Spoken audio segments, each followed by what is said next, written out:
I wanted to tell a quick story time about how roommating turned into a not all men type of situation. I did touch on it a little bit in this video, but I did not get in super detail. So I'm about 20 or 21. So by this point, I have been homeless about 4 times. So could you imagine? Your mom has already put you out multiple times. You're at your aunt's house and your aunt does not want you there, and she makes it well known that she does not want you there.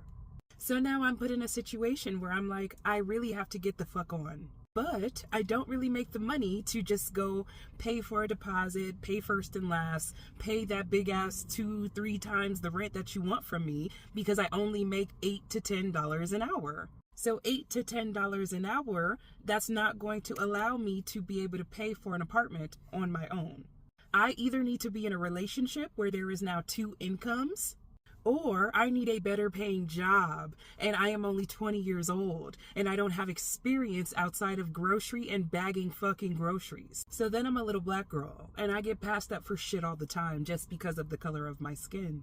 So boom, focus, you have a lot on your plate and on your shoulders, right? So now the bigger picture says the only way that you are about to go find some stability outside of your family is to go get a roommate. Where do you find a roommate when you don't have friends or you don't have family that you really talk to or do things with? So now the brainstorming is real, right? I'm looking for a better paying job. I'm looking for roommates. I'm just looking for anything that helps me get out of this situation. I think I go to like roommates.com or some shit and I find a guy roommate. I didn't want no fucking guy roommate, but who's also about to be picky when you're like an argument away from homeless? Because I was absolutely that. My auntie had put me out and I was homeless again. So like, I just needed the cycle to stop. So I didn't care if it was a man. I didn't care if it was a woman. So I found this man. He's in his 40s. I'm in my 20s. He actually has a teenager that lives at his place too. You have a son here. Why would I be alarmed? But basically, I was only looking at this man and where this man lived because he lived in Riverside County, and I was applying for the Riverside County Sheriff's Department. I had already did my written test and I had passed my written test. And the next step was my physical agility.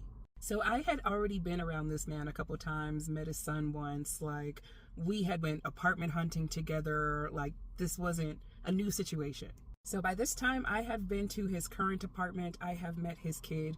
We have been in a car together to go apartment hunting. So on the night of my physical agility, and it was in Riverside, and he already lived in Riverside, and his son was at the apartment, when he told me, hey, it's okay that you just stay the night and so that you're already here, I didn't see it to be a red flag. His son was there. His fucking son was there. So basically, he convinces me to go ahead and spend the night so that I don't have to like wake up in wee hours of the morning to drive to Riverside to do my physical agility. He offers up his bedroom. Him and his son slept in the living room. And longer story short, I woke up to that man on top of me. And he was so much bigger than me. And as I wake up to realize what's happening, I am shook. I am in disbelief. I am confused. Yet there was no voice. There was no voice to scream. On top of terrified, because like your son is in the next room. When he was finished, he just went back into the living room with his son like nothing happened. I tried to stay awake so that I could just leave, because at this point, like, I don't know what the fuck to do. I don't know what to do in this situation. Again, I'm feeling stupid because why the fuck am I back in situations like this? Why the fuck am I only 20 and I'm so unsafe? Why the fuck am I out here just working for fucking stability and then I'm met with situations like this? But I end up falling asleep, waiting for him to go to sleep. And if the first time wasn't enough, bro came back in while I was asleep for the second time and he did it again. Same thing, when he was done, he went back in there with his son, but this time I did not go back to sleep. And I end up sneaking out of the apartment without him waking up, without his son waking up. I remember sprinting to my car, and it was still dark. There was no sun out, so I remember going to find like a random parking lot or something. It was somewhere dark, and I ended up just going to sleep in the car. So remember, I told you this was the night before my physical agility with the sheriff's department. I showed up to the physical agility. Now that I'm back talking about it and I'm processing it, I'm kind of like, girl, what the fuck were you thinking? This man assaulted you. You went to a sheriff's physical agility. You did not tell the sheriffs. Because the only thing that was on my mind is I need this job. But I end up breaking down. I end up sobbing uncontrollably in the middle of this physical agility. And the shame was so overbearing that I couldn't even bring myself to tell anybody what just happened to me. Genuinely, my mother isn't even protecting me. My aunt isn't protecting me. My blood is not protecting me.